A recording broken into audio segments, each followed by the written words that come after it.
loves, welcome back to my channel. If you're new to this channel, welcome. Where have you been all this while? Where have you been? So, and if you're a returning subscriber, thank you for always coming back. Thank you. So my name is Nicole. I'm a Nigerian YouTuber based in the UK. I'm an international student based in the UK. So I film about faith, I film about relocation, and I film about my lifestyle here in the UK. So in today's video, I will be giving you a list of documents you should get ready if you're planning to relocate to the UK, to the US, or to Canada anytime soon through the study routes, like through student visa.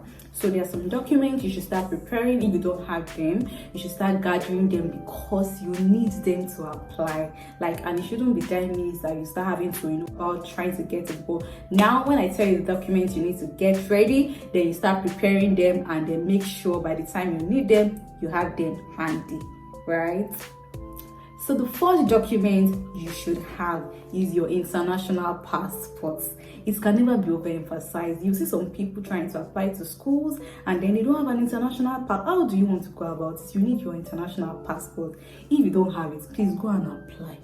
Because at the moment, international passports takes forever before you get it. It could take 3 months, it could take 4 months, it could take 2 weeks if you pay for fast tracking. So your international passport is very, very important to apply to schools, because when they request for it in the application, you'll be writing your passport number and the expiry date. So you need your international passport. It is necessary. That's the first document you need. The second document you need is your BSc certificate. If you are planning to go for your master's, or if it is your undergraduate, you need to have your WAEC result handy. You need to have your BSc certificate so that you can show the school when you want to upload your documents, and then show the school that you have your BSc certificate. Sometimes if you finished your undergrad and then you are still expecting your BSc certificate, you could just write a mail to the school explaining to them that you do not have it. And if you don't have your BSc certificate at hand, right, you can show them your statement of results. Statement of results is what is given to you by your school if you have not been given your BSc certificate. So the third document you need to prepare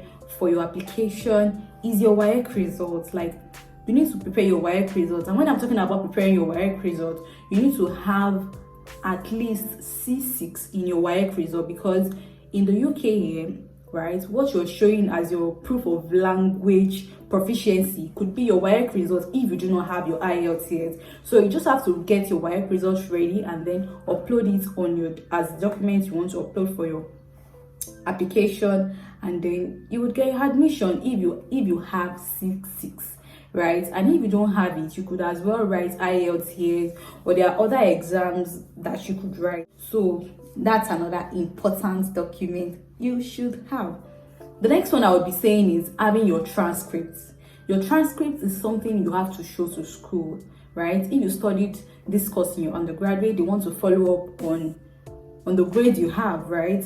So your transcript is what you have to send to them. So I've mentioned 4 things right now. You have to send in your international passport, you have to send in your BSc certificate, you have to send in your transcript, and you have to show your WAEC result. Also, it depends on the school you want to go. If the school you are going to is requesting for a letter from your school showing that you were taught in English, or your country is an English speaking country, so you could also get a letter from your school, from your registrar, from your head of department, asking them to write you a letter that you finished from the school and then you were taught in English. So those are ways to actually go about it without having to write IELTS, because at the moment IELTS is already expensive. Another important thing is your personal statement. I must tell you, personal statement is very, very important. That is SOP, your statement of purpose, that I'm choosing this school because of this, because I have passion in this course, because I want you to do this. You stating your experience and then what you plan to do with the course in the future. So